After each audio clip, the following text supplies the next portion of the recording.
Hi, I'm Brett Jutkiewicz. I'm the director of photography on Scream, and this is the Go Creative Show. Hello and welcome to the Go Creative Show, a podcast for filmmakers. My name is Ben Consoli, and today we speak with Brett Jutkiewicz, director of photography for Scream 2022. Brett, welcome to the show. Thank you. Thanks for having me. Now, there is so much to talk about with this Scream, jumping onto a legendary franchise. Of course, some of the bigger, more, creepy and crazy kills in the series. Of course, the way that you light horror for daytime and nighttime. And there's just so much to discuss.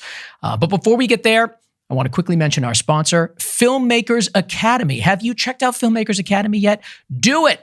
Because not only do you get 10% off by using our promo code that you'll find on our website, you can also master your craft over at filmmakersacademy.com. You're going to hear more about them and our promo code later in the episode. And of course, follow us on your favorite podcast app, as well as Twitter, Instagram, Facebook, and YouTube. All things Go Creative Show at gocreativeshow.com. So, Brett, I want to first start with, this is your first time working within the Scream franchise, and it's something that's been established over decades now. Yeah. How does it feel to get that call and know that you are now responsible for the next installment of Scream?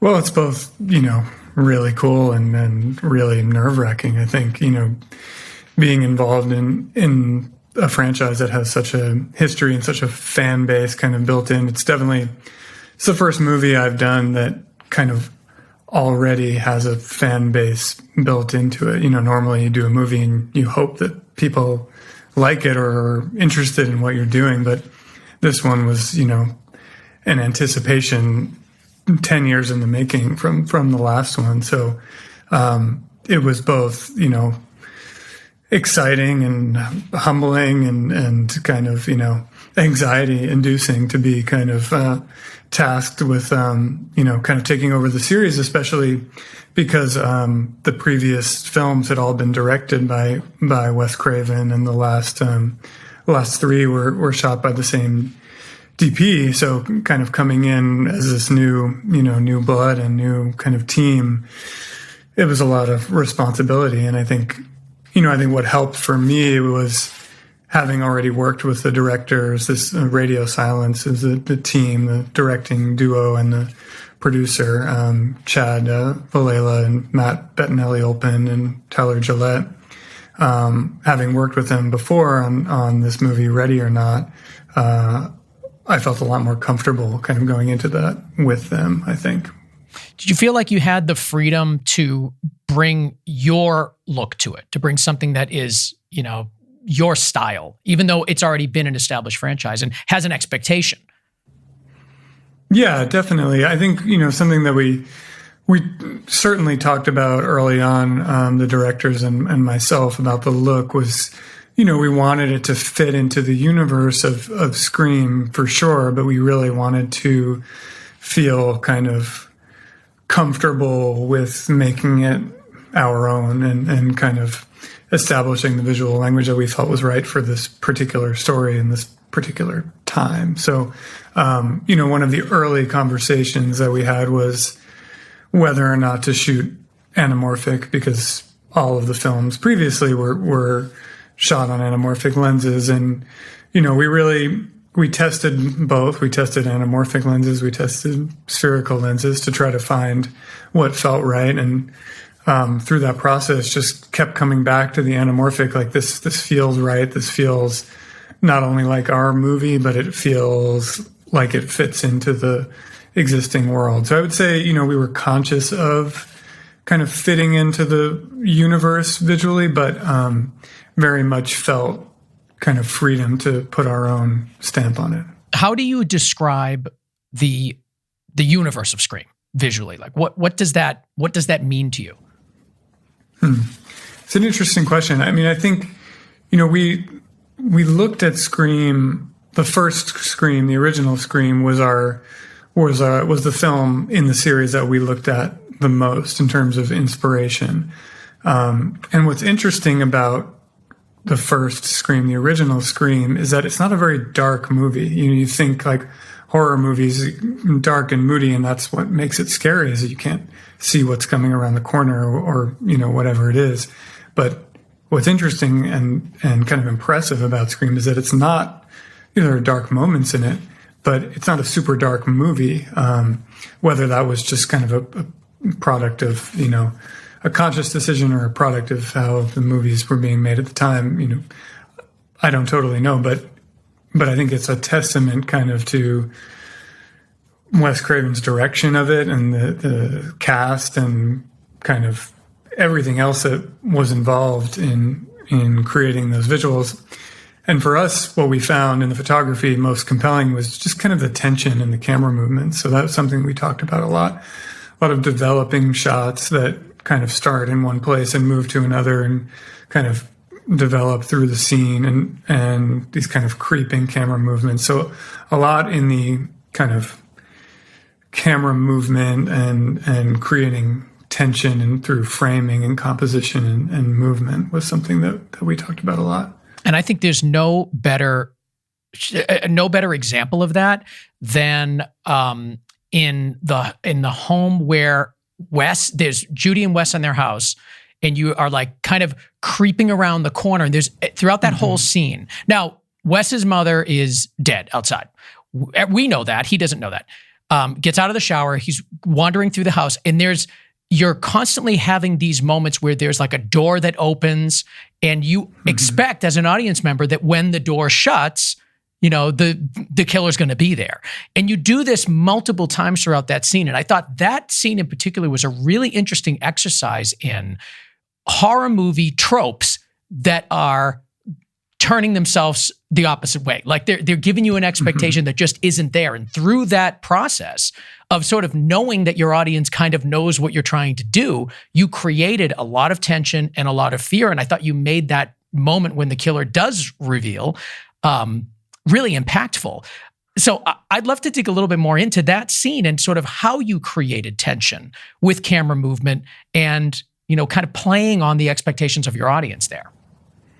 Sure. Yeah. I mean, that was a really fun scene to shoot, and obviously very aware of kind of the, almost absurdity of it. The fact that we keep teasing that, Ghostface is going to pop out from, behind the cabinet, behind the fridge, behind, whatever it is. And, just when you think, okay, maybe he's actually not, then that's when he appears. But, we most of that sequence was shot on Steadicam. We like to use the Steadicam, generally speaking, but in this scene also in particular, like it really gives a kind of sense of this, that there's a presence, or there could be a presence in occupying the space at the same time. I think. Why do you think? Like, what is it about the Steadicam that gives you that feeling?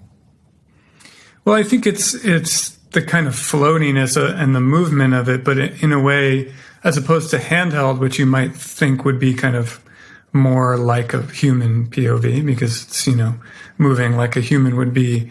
There's kind of, this kind of ethereal or like sense of like a phantom, or something that's lurking, but that's larger than life. It's not human necessarily. It's like a more abstract presence. So I think that was, for me, when we use the Steadicam, aside from creating kind of dynamic movements with the characters, suggesting this idea of a presence, some sort of presence lurking in the space, was kind of how we used it.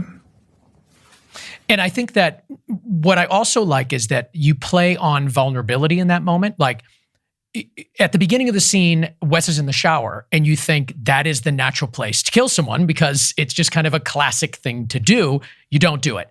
Then you go into the moments where doors are opening and you expect something to be behind them.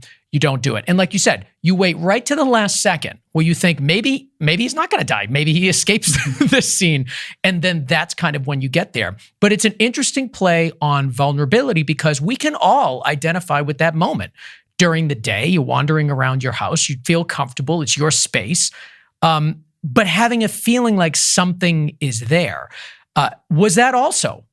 could you also attribute that feeling to the Steadicam, or were there other things you were doing to kind of play up that vulnerability?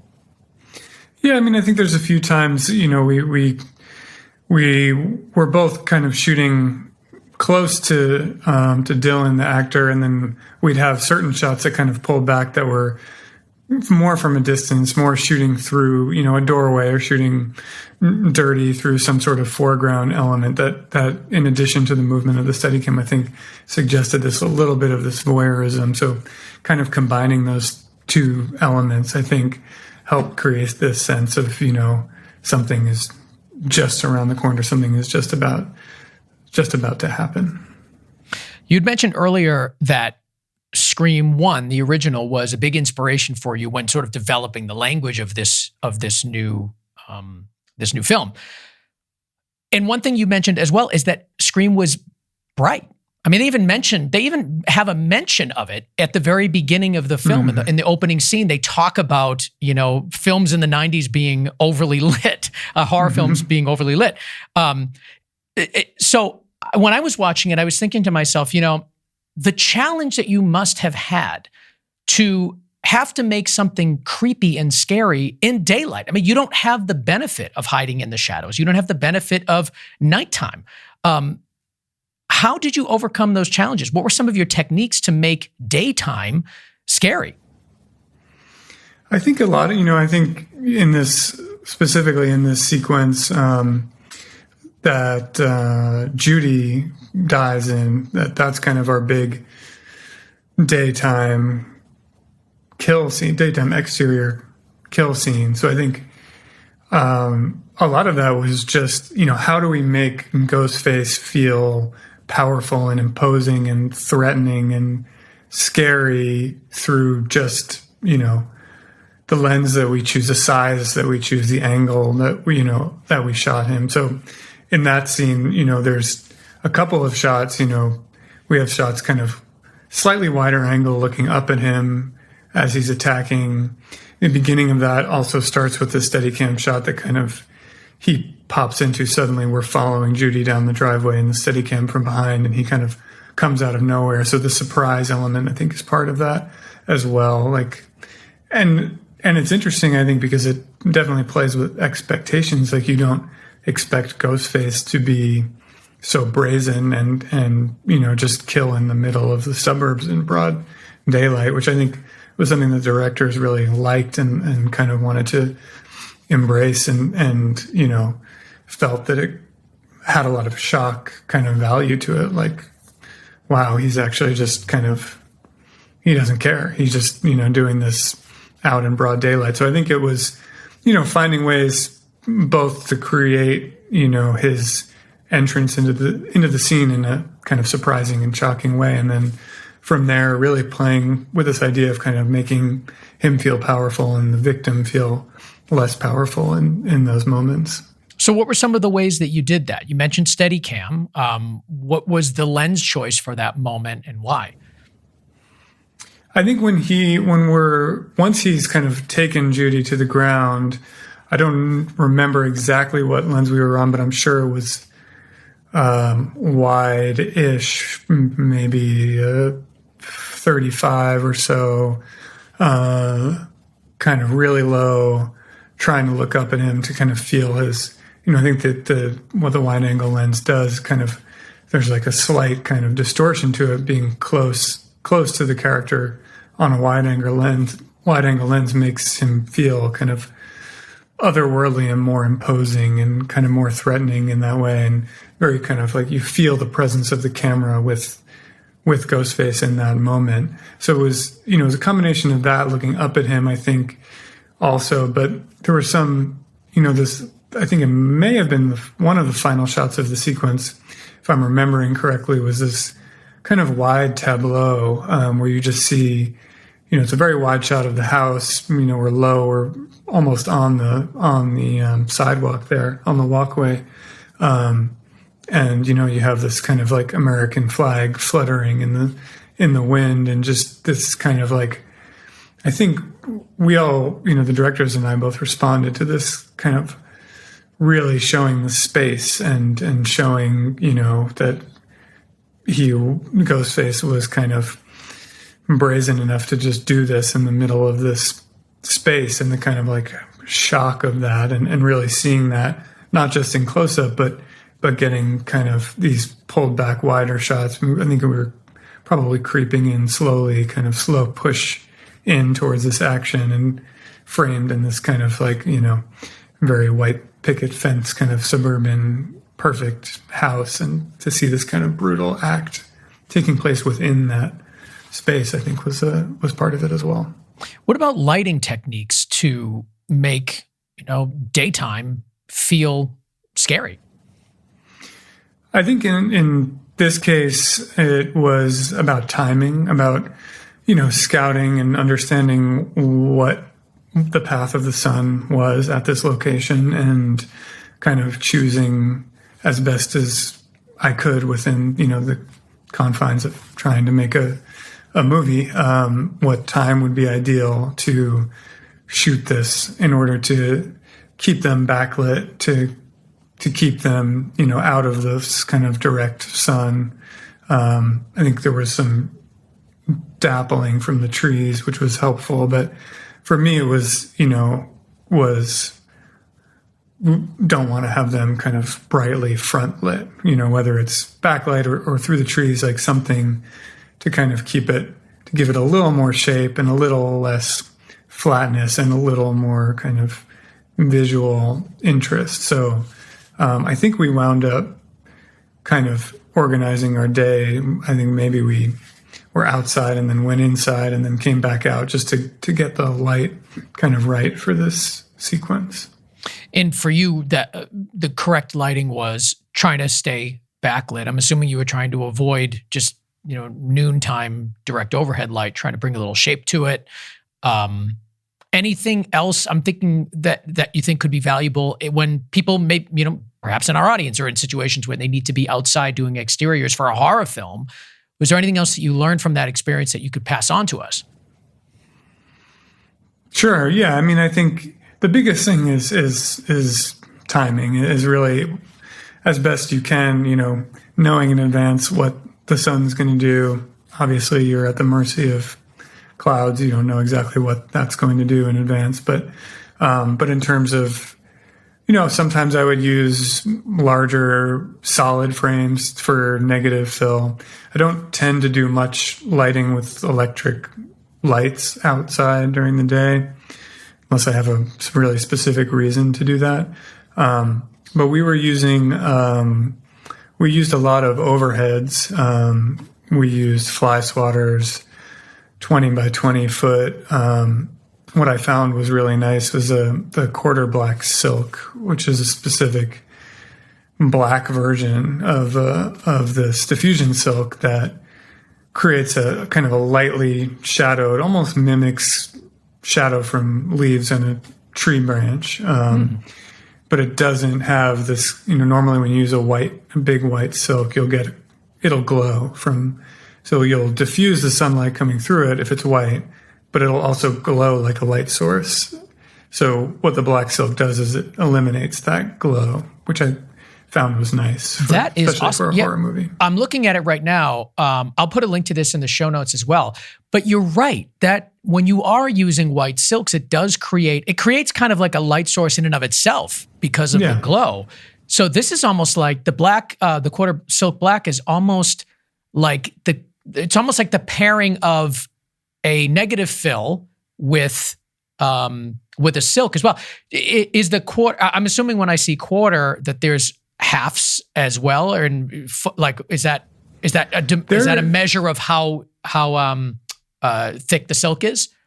There may be. I know the black silks in general are less common. We used quarter black silk and quarter black grid, which was heavier. The quarter black grid was heavier, so that's more obviously like a quarter grid cloth, except black, and that created more of a deeper shade. But yeah, you're right that when you use these big white silks, they become a light source themselves. They do diffuse the light coming through them, but now it's a giant 20-foot light source basically. So I found in general I like them, but especially for horror movies or things when you were trying to create some mood, you can cut the sun and you're not getting that kind of glow like you do from a white overhead fabric. I love that. That's a good tip. And like I said, I'll put a link to that in the show notes so you guys can check it out. This is not an expensive addition to your kit and could really make all the difference when you're doing exteriors like this, or even interiors when you don't want any bounce coming off of your silk. Yeah, that's interesting. Can you talk to me about the camera package and lens package that you chose for Scream and why? Sure. We worked with Panavision, who were super helpful, and it was a strange time because we started shooting, I think, in October of 2020, late September. We were prepping starting in August, and so we were, one of the first bigger shows coming back out of the pandemic shutdown, and Panavision, we were kind of lucky in that there weren't a lot of shows competing for, Panavision equipment, Panavision lenses, but also at the same time, a lot of their stuff was stuck on trucks from shows that got shut down for COVID. But they were super helpful. We tested, like I said in the beginning, we did test spherical lenses and anamorphic lenses. Ultimately decided that anamorphic lenses were the way to go. And we shot Alexa Mini. I've just, my last 5 films or so have been Alexa. It's just, for digital, I haven't so far found something that I liked more. Did you use the large format LF, mini LF, or just a regular? No, we used the regular Alexa Mini.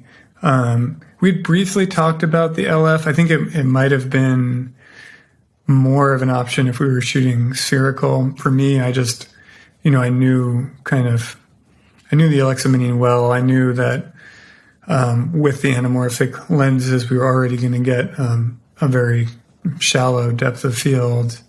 And to me, it didn't seem necessary to add the kind of large format to the equation in that case. But yeah, I don't think we tested any other cameras. I think kind of from the beginning knew it would be Alexa. It was more about, the anamorphic versus spherical. And we settled on the G series anamorphic lenses that Guy McVicker at Panavision detuned so that they were kind of closer to the look of the C series, which, I really loved the look of the C series. The directors really loved it, but they were a little too unpredictable. We felt like, on the wider open side of things, they got a little bit kind of more funky and expressive than we wanted for this. So we were fortunate that Panavision was able to kind of take these Gs, which are more modern lenses, and give them a little more of the character of the C series. Do you use any filtration on your lens package? We used basically no. I tend not to because I try to find lenses that have the character and kind of this softness or crispness depending on the project. Or Christmas, I guess. Christmas, yeah. Yeah, sure, why not? So we didn't. I think we used. We carried some light Hollywood Black Magic and some Black Pro Mist. We may have used in some of the close-ups with some actors occasionally, but for the most part, no, just NDs standard. Yeah.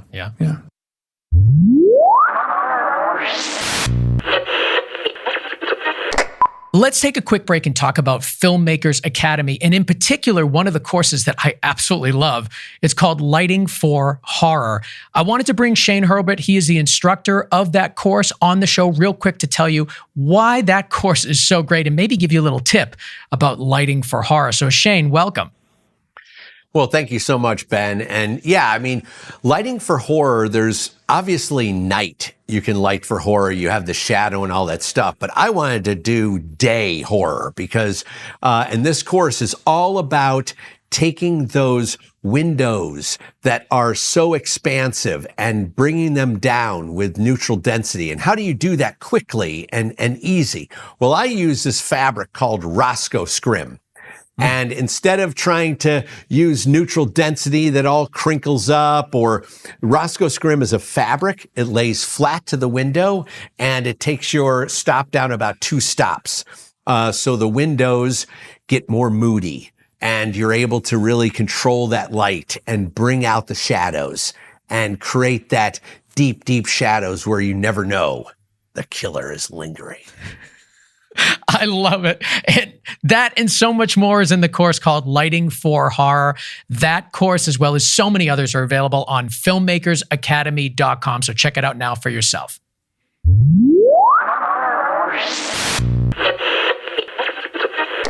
What about a LUT? Did you make a custom LUT for on-set purposes for your DIT? We did, yeah. We worked with Skip Kimball at Company 3 and created a show LUT. Generally speaking, I like to create a specific LUT, specific show LUT going into it. I don't like just, using Rec 709 or K1S1 and saying we'll just figure it out later or we'll define it later, because I like everybody on set to be seeing what I think I want the film to look like. And, for the editorial and the daily, it's for people to get used to that look, rather than, I find that people really do get used to the look when they spend, a year editing it in front of the directors for months and the producers in the studio, and everybody is, seeing this the way it looks. So to try to then reinvent that later on, I find it better to try to get closer to what I'd like the film to look like, on set. I find that in my own work doing commercials, and people aren't looking at this stuff for over a year. They're looking at it for a week, 2 weeks, maybe. And they still just, you'll shoot on Rec 709, you'll do dailies on Rec 709, you'll edit in Rec 709. All the drafts are Rec 709. And then all of a sudden, the last step when it goes to color, it does look better, but you're so used to seeing it a certain way that clients are kind of like, oh, did you change something? Like you'll get stuff like that. And Totally. It's amazing to me how easily your eyes can just adapt to it. And then all of a sudden, that's it. That's the look. Yeah. Yeah, for sure. Yeah, I think, and then for me, I generally make one master LUT, and that's what we did on Scream, just one show LUT for the whole show. But the only thing that I did was I had Skip make us kind of 3 versions, one kind of add exposure, and then one that's slightly pulled down darker, and then another one that's pulled down even a little more, but small amounts, like a third stop down and half a stop down, because sometimes if I'm looking at a scene, I'm like, oh, I want this to be darker, but I don't want to, I don't really want to close down the lens and lose that information. I'll switch to the darker LUT. Didn't happen that often, but that's something that I've found in the past has been helpful. Or if the director's like, oh, let's make it darker, but I'm thinking to myself, well, I'd like to preserve some information there. I'm not just going to close it down half a step. I'll just throw the, slightly darker LUT on there. So, we have a darker image, but we're preserving the data from the camera. So that's interesting. So you would use your LUT to control exposure for kind of on-set viewing versus, iris and shutter speed or whatever you may do in order to retain, just so that you have flexibility in post. That's kind of an interesting approach, or at least I haven't heard anybody come on the show and talk about having 3 different exposures in their custom LUTs for this circumstance. Yeah, it's also very, I would say, 90+% of the time we're using the normal kind of LUT, and I'm exposing as I normally would. It's just in certain instances with, night exteriors specifically, or things that I want to be dark in the final grade. It's basically, instead of being like, exposing it a little brighter and knowing that 6 months, 8 months, 9 months later, I'm going to pull it down. It's like, I'm just going to pull it down now. So everybody sees that in the dailies but I'm also giving myself a little room to window things in the DI or know that I have just a little bit more information there than what is showing on the monitors. How many cameras were you rolling on the film? We had 2 full-time cameras, and we used the B camera quite a bit. I'd say, probably 80% of the time we were able to find a place for the B camera to pick something off. And sometimes it was something that was on our shot list already. Sometimes it was just, hey, go find something if you can, see if you can squeeze in there. And the directors, they really like having that kind of option, to have the B camera trying to pick off something that's interesting. And so we did that quite a bit. Did you operate at all? I did not. Do you ever on your own projects? I used to, I came up doing independent films where it was, that was the only option was to operate. Yes. There was no other option. And I love operating. And the film that I did with these directors previously, Ready or Not, was the first film that I didn't operate on. And it took a little bit of getting used to, but now I feel like I can't imagine trying to operate at the same time, because I'll be able to, find the frame with the directors and the operators, leave them to it, and then I can go and talk to the gaffer and, dial in the lighting. Meanwhile, the key grip and the operators are figuring out, where the dolly exactly is going to be, leveling the track, or, the operator can start to, dial all that in while I'm off dealing with the lighting at the same time. So I found it, especially with 2 cameras, also because I want to be able to watch them both at the same time. And I would never be able to do that if I was operating one. I think if I did a single camera movie at some point, I'd be more kind of interested in operating. But I found it, my last few movies, very kind of, I can't imagine trying to operate actually on top of everything else. Yeah. There's quite a bit to pay attention to for sure. So what is your direction to your operators? Like when you just mentioned, you're working with them, do you just kind of tell them, this is kind of what I'm looking for, go find something that works? Are you leaving a lot of that up to the operators, or like what is your kind of system, and how do you communicate with your operators? No, I'm generally pretty specific. I'll use Artemis on my phone to find a lens with the directors, and usually if it's some sort of move, we'll kind of pick the exact marks, so the start and end mark of the move, or if it's a Steadicam, we'll rehearse it with a stand-in and show the Steadicam operator. So it's all, generally speaking, pretty specific. I'm very kind of collaborative, and especially with my operators, want them to feel like they can suggest things, and often they do, and often it works, and sometimes it doesn't. But I like kind of keeping that line of communication open, and being open to their creativity, I think is great. I think generally speaking, I'm fairly specific about the moves, but open to their interpretation if they notice something or have an idea. Is there a type of skill set unique to B cam operators that is particularly appealing to you? I mean, it seems like they're often responsible for finding things more than A cam, and it seems like there might be some kind of an interesting freedom in being a B camera operator. I'm curious. I mean, for just the camera operators and aspiring camera operators listening now, is there something about, I guess, what are the qualities of a B cam operator that you look for when you're forming your team?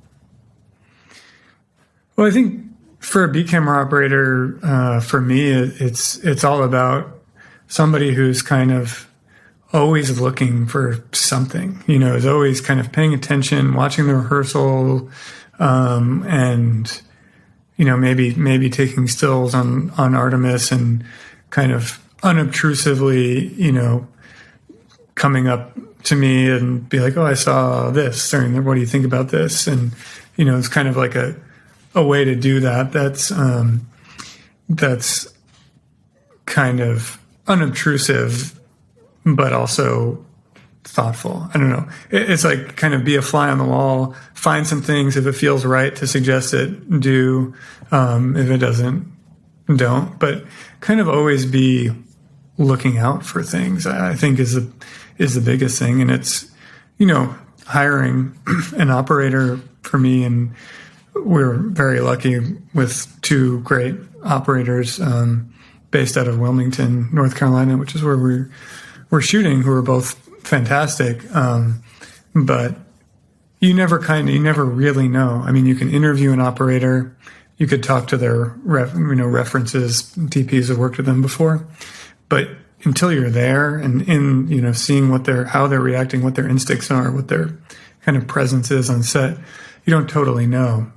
But yeah, I think for a B camera operator, just always be there, always be kind of looking for something, paying attention, watching the rehearsals, thinking about how you might fit in. Almost seems like documentary experience or like news experience or something like that would be valuable for a B cam op. Just that hunt for a shot. It sounds like a fun role. It really does.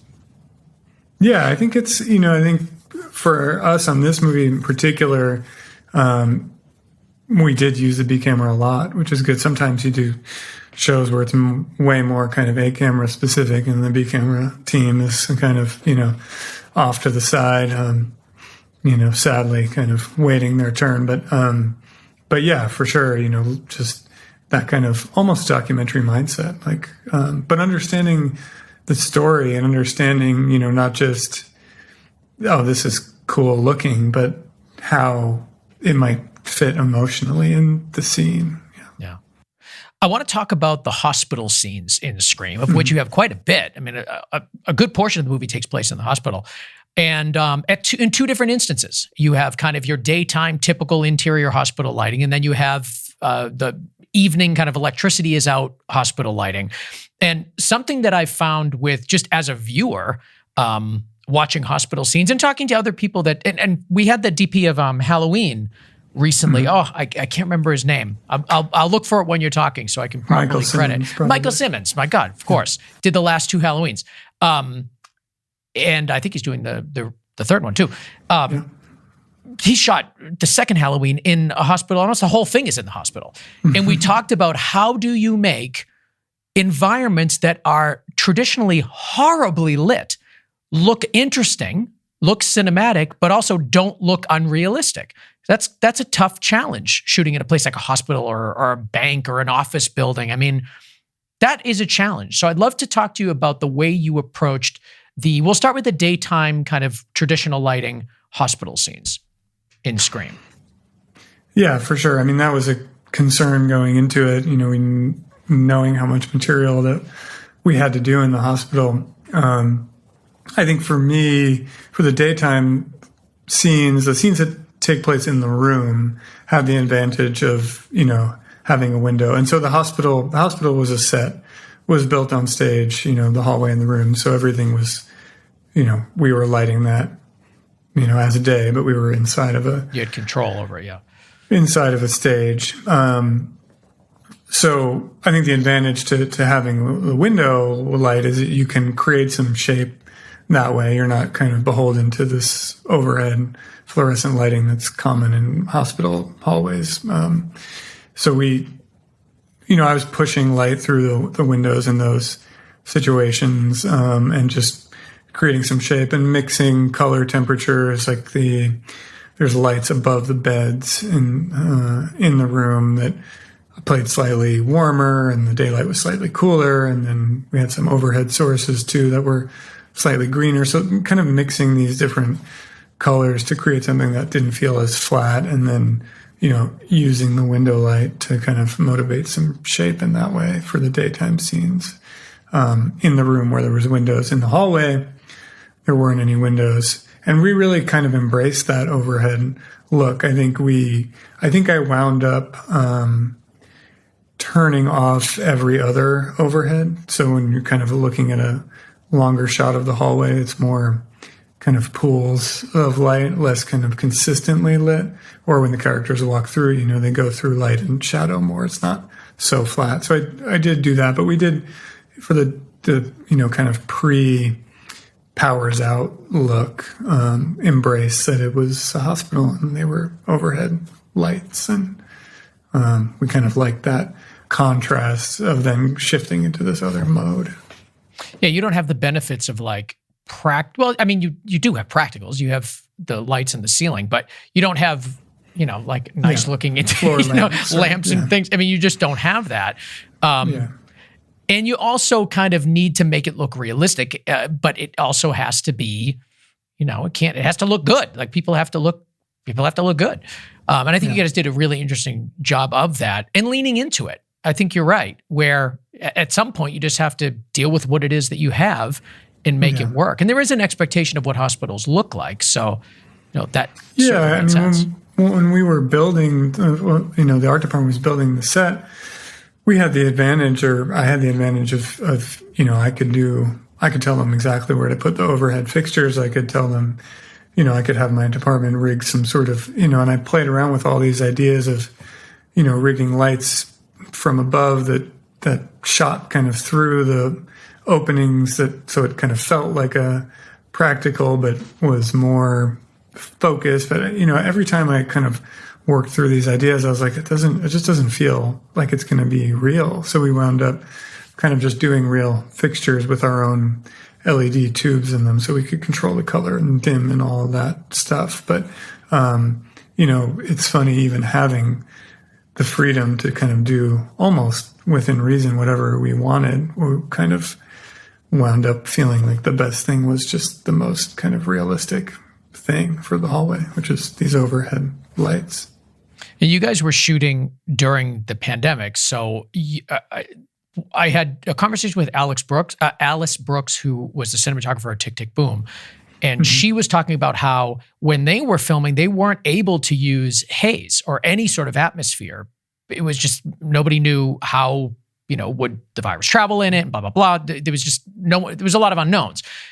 Were you also in the same situation? Were you able to use haze during the filming of Scream? We were able to use, there was a long kind of, it was touch and go for a minute. There was a big kind of testing protocol.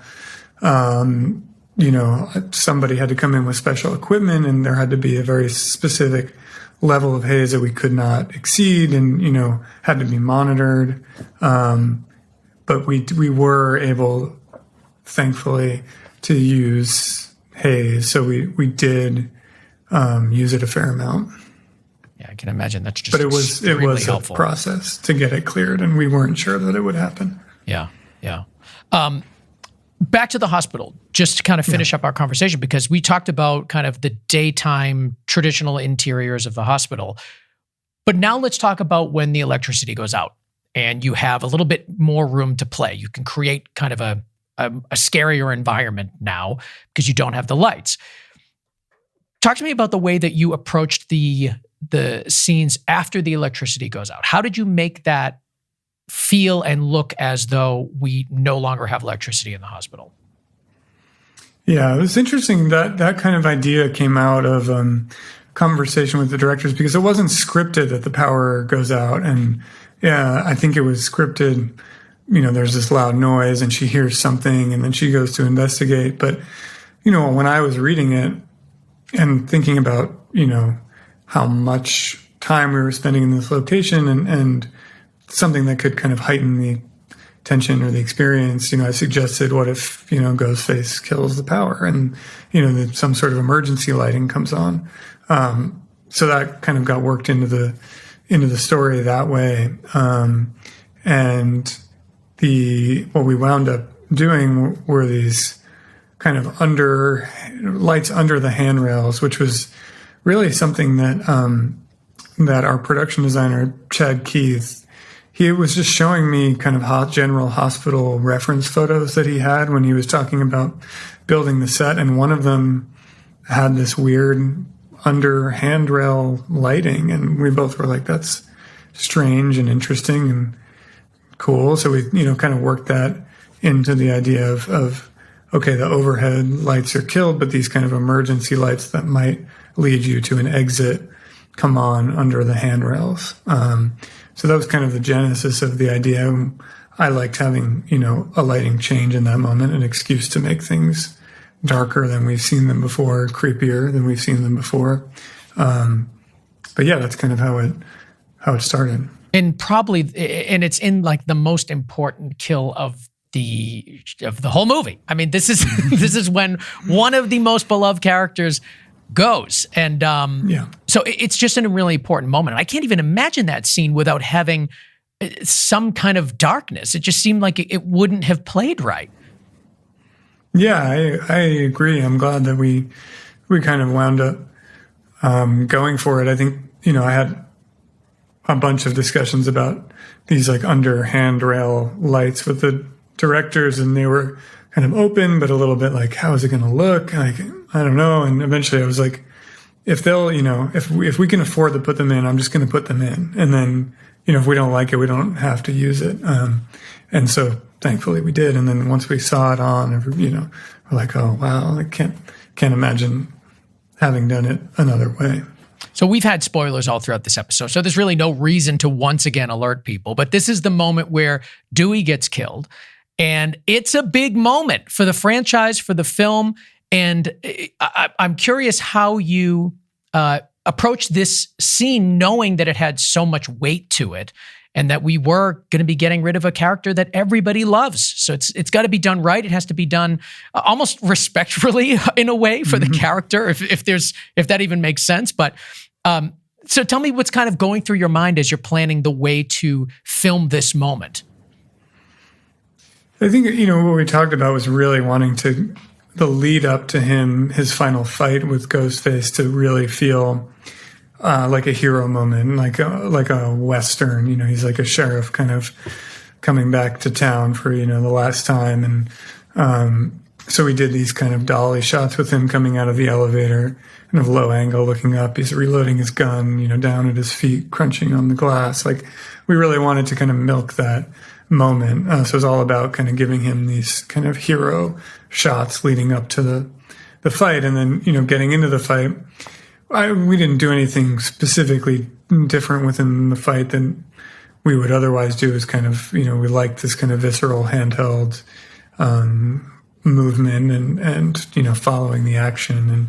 And it was really about kind of giving him his kind of, Old West kind of hero, sheriff moment leading up into that. And then the final shot, which I think is probably one of my favorite shots in the film, is where kind of camera's pulling away down the hallway and you see Ghostface standing over, Dewey on the ground and just kind of pulling away from him for the last time. So it's kind of the bookends of that is really where we played these kind of, hero moments for him. Yeah, I love that shot too. It's almost like you get like a minute as an audience member to just cope with it in a way.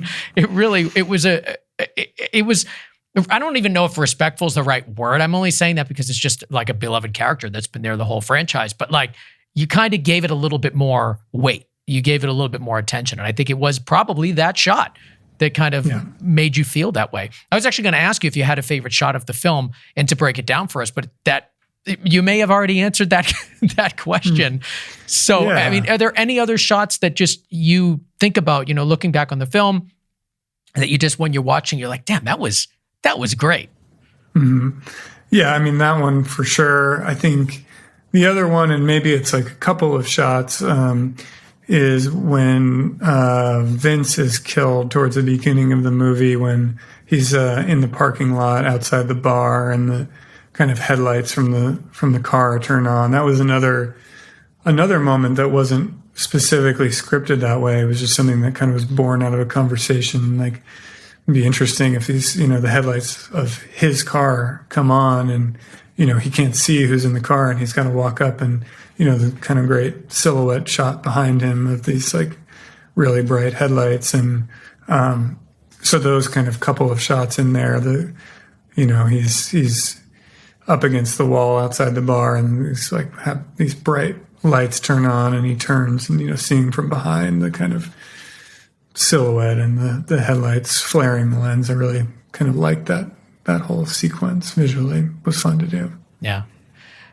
I have one last question for you, and I don't even know if there even is an answer for this. Maybe I'm digging for something, but the film is very self-aware. There's references to horror films in the whole. I mean, that's kind of what the whole film is about. The killers are reacting to the fact that their favorite franchise went in a way that they don't like. I mean, that's kind of the premise of it. So, when you are filming something like this, it is certainly not a comedy, but has those moments where it kind of pulls you out and you're like, okay, I know that they know that we're kind of making a horror movie here. Is there something in the cinematography that you did that supported this idea of the film being self-aware? It's an interesting question. I think the answer is no. I think the answer is that I really tried to just embrace what was in the story and what was in the script and tried to find ways to, create some sort of tension or some sort of, unease in the cinematography that added to the creepiness of it. Although I say that at the same time, the scene that we talked about earlier with Wes, wandering around the house, almost getting killed, was very self-aware, including in how we photographed it, because we knew we wanted to have these kind of fake out jump scares. So I don't know, maybe it's a mix of both. I wouldn't say that there was kind of an overall kind of intention to make the cinematography somehow self-aware on top, because I think the content, the story and the script kind of does that already. So really just tried to make the most kind of dynamic and immersive and, emotionally charged imagery that I could, that felt right for the moments in there. Now, just between us, we'll keep it secret. You can trust us here at Go Creative Show. Talk to us about a mistake you made on screen. Oh, I don't know if we have time for all the mistakes. Pick one. Yeah. No, I'm trying. I find that it's constantly kind of developing ideas more than. I'm trying to think if there's like a specific mistake. I mean, thankfully, nothing that was, egregious enough to, delay any sort of, part of the production. But I don't know. I'm trying to think of an example. I'm sure there was definitely times where, we turn the lights on and like, that doesn't look exactly like what I thought it would. And let's do this and this and this and this, which happens. I wish I could give you some more kind of juicy. It's good that you can't answer to that. No, now what's going to happen is you're going to wake up in the middle of the night. You'll be like, "Oh my God, I should have mentioned." I know.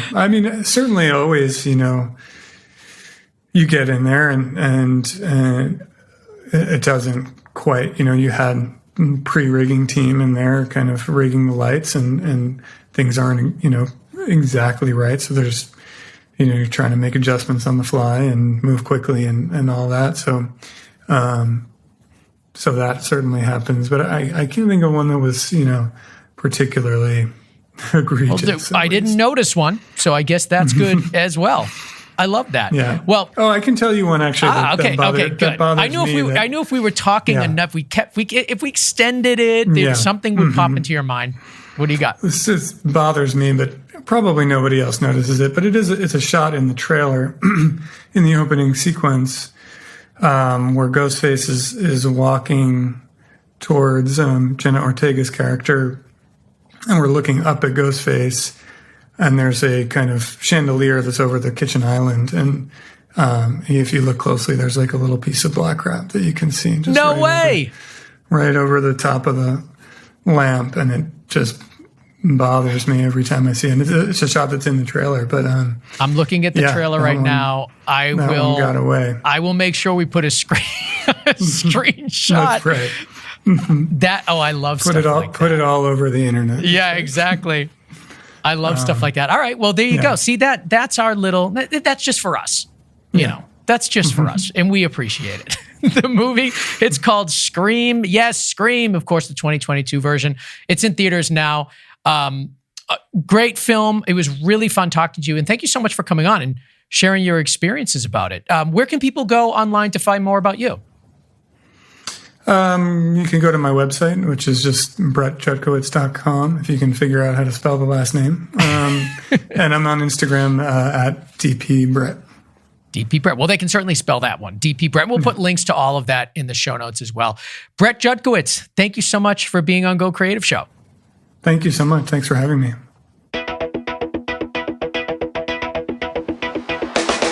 All right. I want to thank Brett Jutkiewicz, Director of Photography for Scream, for coming on the show and talking to all of us and giving us a little hint there. So next time you look at the trailer for Scream, look for the piece of gaff tape. I love stuff like that.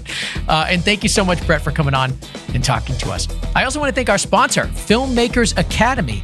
Go to Filmmakers Academy. It's time to master your craft. We love those guys, and we're so thankful of their support. They do really, really nice stuff over there. So check it out for yourself. GoCreativeshow.com/Filmmakers Academy, and you get 10% off with promo code GoCreative10. So check that out for yourself. I want to thank Connor Crosby, who produces this show and does it so well. You can find him at ignitionvisuals.com, and Dave Siegel from siegelsound.com. He mixes and masters and makes the show sound so good. So thank you, Dave. And you can find both of those guys on our website. Of course, don't forget to follow us on your favorite podcast app. Hit subscribe so you never miss an episode. You can also find us on Facebook, Instagram, Twitter, and YouTube, where you can not only hear the show, but see the show. And please subscribe to us there as well. We're finding a lot of people watch it, but they don't subscribe. So please do. It makes a huge difference for us, and we really appreciate it. So go to YouTube, hit subscribe, and we will be so happy. Our hearts will be warmed. All things Go Creative Show at gocreativeshow.com. And if you want to find out what's going on with me, I post all the time on my Instagram of things for Go Creative Show, some behind the scenes of, films that are popular right now, what's going on, and also stuff going on in my own company. Tons of behind the scenes there. So I'm pretty active there and would love for you to give me a follow at Ben Consoli. Thank you for joining us today, and we will see you next week on another episode of Go Creative Show, a podcast for filmmakers.